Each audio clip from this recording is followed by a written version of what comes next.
न्याय के देवता शनि। कथा। एक समय सभी नवग्रहों सूर्य, चंद्र, मंगल, बुध, बृहस्पति, शुक्र, शनि, राहु और केतु में विवाद छिड़ गया कि इनमें सबसे बड़ा कौन है। सभी आपस में लड़ने लगे और कोई निर्णय न होने पर देवराज इंद्र के पास निर्णय कराने पहुंचे। इंद्र इससे घबरा गए और इस निर्णय को देने में अपनी असमर्थता जताई। परंतु उन्होंने कहा कि इस समय पृथ्वी पर राजा विक्रमादित्य हैं, जो कि अति न्यायप्रिय हैं। वे ही इसका निर्णय कर सकते हैं। सभी ग्रह एक साथ राजा विक्रमादित्य के पास पहुंचे और अपना विवाद बताया। साथ ही निर्णय के लिए कहा। राजा इस समस्या से अति चिंतित हो उठे, क्योंकि वे जानते थे कि जिस किसी को भी छोटा बताया वही कुपित हो उठेगा। तब राजा को एक उपाय सूझा। उन्होंने स्वर्ण, रजत, कांस्य, पीतल, सीसा, रंगा, जस्ता, अभ्रक और लौह से 9 सिंहासन बनवाए और उन्हें इसी क्रम से रख दिए। फिर उन सब से निवेदन किया कि आप सभी अपने अपने सिंहासन पर स्थान ग्रहण करें। जो अंतिम सिंहासन पर बैठेगा वही सबसे छोटा होगा। इस अनुसार लौह का सिंहासन सबसे बाद में होने के कारण शनिदेव सबसे बाद में बैठे, तो वही सबसे छोटे कहलाए। उन्होंने सोचा कि राजा ने यह जानबूझकर किया है।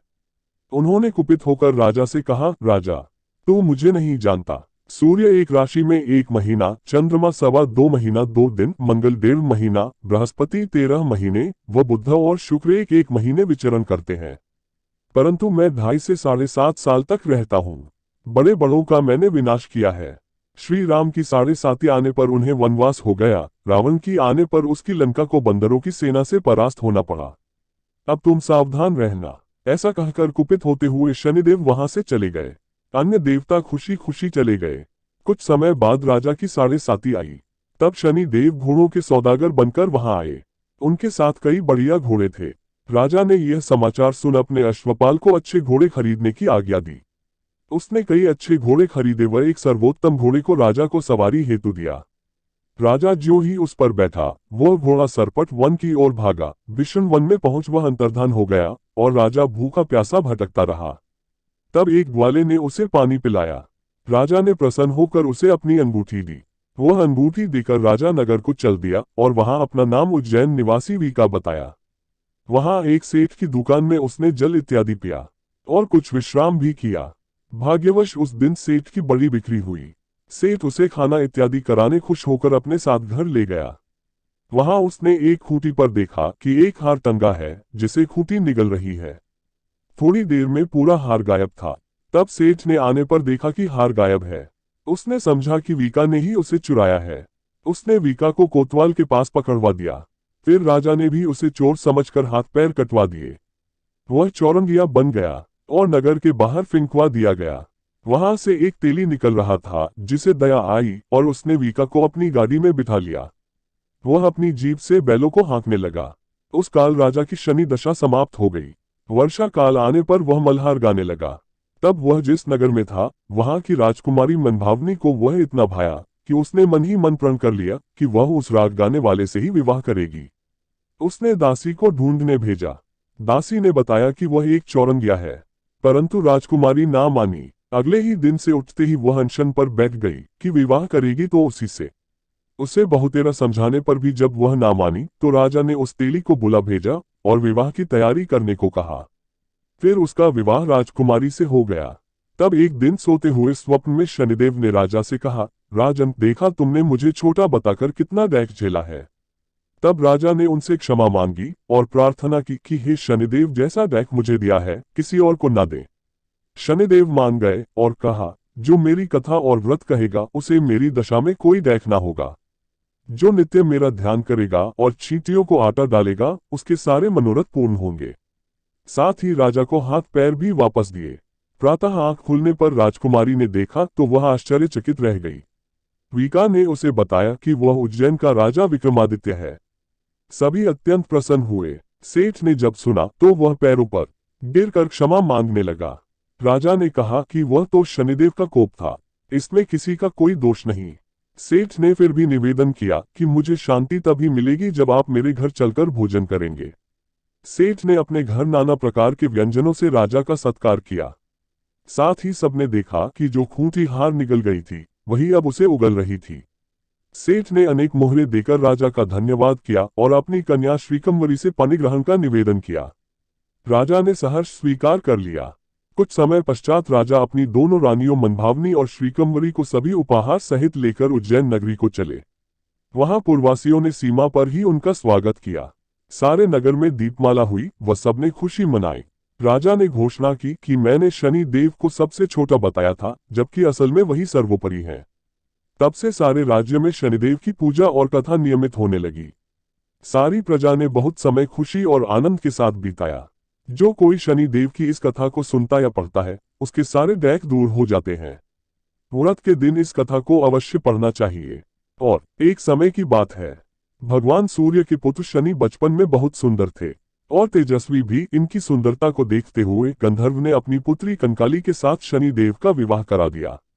लेकिन अत्यंत सुंदर होने के कारण इंद्र की सभा के अप्सरा अक्सर इन्हें देखने जाया करती थी। इन अप्सरा को देखकर कई बार शनि देव उन पर मोहित हो गया। यह बात गंधर्व पुत्री कंकाली को अच्छी नहीं लगती थी। तब गंधर्व पुत्री कंकाली ने अपने पति शनिदेव को यह श्राप दे दिया कि आज की पश्चात आप सुंदरता को खोकर बदसूरत हो जाए और आपकी दृष्टि हमेशा नीचे की तरफ रहे। अगर आप सीधी दृष्टि से किसी की तरफ देखते हैं तो उस पर साढ़े साती का प्रभाव पड़ जाएगा।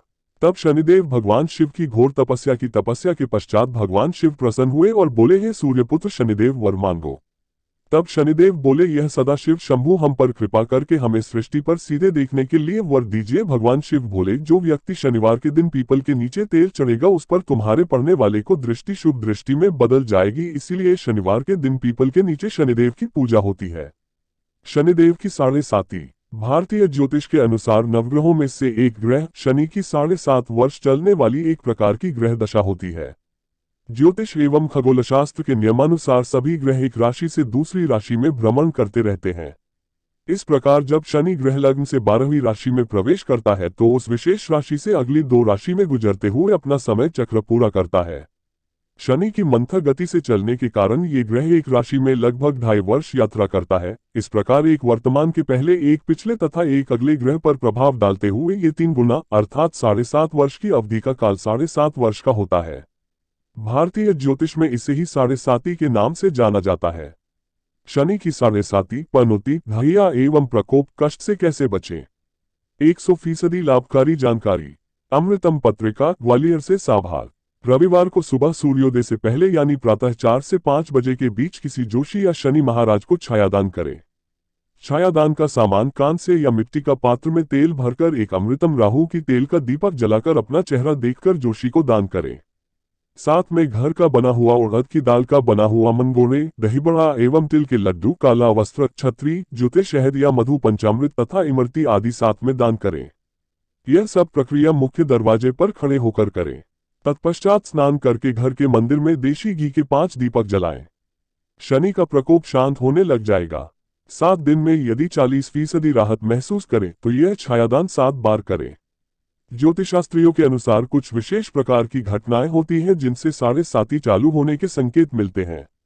इस दौरान असामान्य घटनाओं से आभास हो सकता है कि अवधि चालू है। ज्योतिषाचार्य इसके प्रभाव से बचने हेतु कई उपाय बताते हैं। शनिदेव की 7.5 से बचने के लिए कहते हैं कि शिव की उपासना करने वालों को इससे राहत मिलती है। अतः नियमित रूप से शिवलिंग की पूजा व आराधना करनी चाहिए। पीपल वृक्ष शिव का रूप माना जाता है, वैसे इसमें सभी देवताओं का निवास मानते हैं। अतः पीपल को अर्घ्य देने से शनि देव प्रसन्न होते हैं। अनुराधा नक्षत्र में अमावस्या हो और शनिवार का योग हो, उस दिन तेल तिल सहित विधि पूर्वक पीपल वृक्ष की पूजा करने से मुक्ति मिलती है। 2 शनिदेव की प्रसन्नता हेतु शनि स्तोत्र का नियमित पाठ करना चाहिए। इसके अलावा हनुमान जी को भी रुद्रावतार माना जाता है, अतः उनकी आराधना भी इसके निवारण हेतु फलदायी होती है। 8 मान्यता अनुसार नाव के तले में लगी कील और काले घोड़े का नाल भी इसमें सार्थक उपाय होते हैं। इनकी अंगूठी बनवाकर धारण कर सकते हैं। शनि से संबंधित वस्तुएं जैसे लोहे से बने बर्तन, काला कपड़ा, सरसों का तेल, चमड़े के जूते, काला सुरमा, काले चने, काले तिल, उड़द की साबुत दाल आदि शनिवार के दिन दान करने से एवं काले वस्त्र एवं काली वस्तुओं 9 का उपयोग करने से शनि की प्रसन्नता प्राप्त होती है। इसके अलावा अन्य उपाय भी बताए जाते हैं। शनि की दशा से बचने हेतु किसी योग्य पंडित से महामृत्युंजय मंत्र द्वारा शिव का अभिषेक कराएं तो भी मुक्ति मिलना संभव होता है। 7.5 शुभ भी हो सकती है। शनि की ढैया और 7.5 को प्रायः अशुभ एवं हानिकारक ही माना जाता है। विद्वान ज्योतिषास्त्रियों के अनुसार शनि सभी व्यक्ति के लिए कष्टकारी नहीं होते हैं। शनि की दशा में बहुत से लोगों को अपेक्षा से बढ़कर लाभ, सम्मान व वैभव की प्राप्ति होती है। हालांकि कुछ लोगों को शनि की दशा में काफी परेशानी एवं कष्ट का सामना करना होता है। इस प्रकार शनि केवल कष्ट ही नहीं देते बल्कि शुभ और लाभ भी प्रदान करते हैं।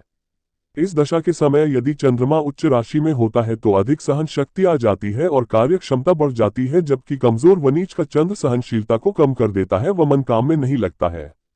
इससे समस्याएं और बढ़ जाती हैं। जन्म कुंडली में चंद्रमा की स्थिति का आंकलन करने के साथ ही शनि की स्थिति का आंकलन भी आवश्यक होता है। अगर लग्न वृष, मिथुन, कन्या, तुला, मकर अथवा कुंभ है तो शनि हानि नहीं पहुंचाते हैं, वरन उनसे लाभ व सहयोग मिलता है। शनि यदि लग्न कुंडली व चंद्र कुंडली दोनों में शुभ कारक है तो किसी भी तरह शनि कष्टकारी नहीं होता है। कुंडली में स्थिति यदि इसके विपरीत है तो साढ़े साती के समय काफी समस्या और एक के बाद एक कठिनाइयों का सामना होता पड़ता है। यदि चंद्र राशि एवं लग्न कुंडली उपरोक्त दोनों प्रकार से मेल नहीं खाते हो, अर्थात एक में शुभ हो और दूसरे में अशुभ, तो साढ़े साती के समय मिला जुला प्रभाव मिलता है।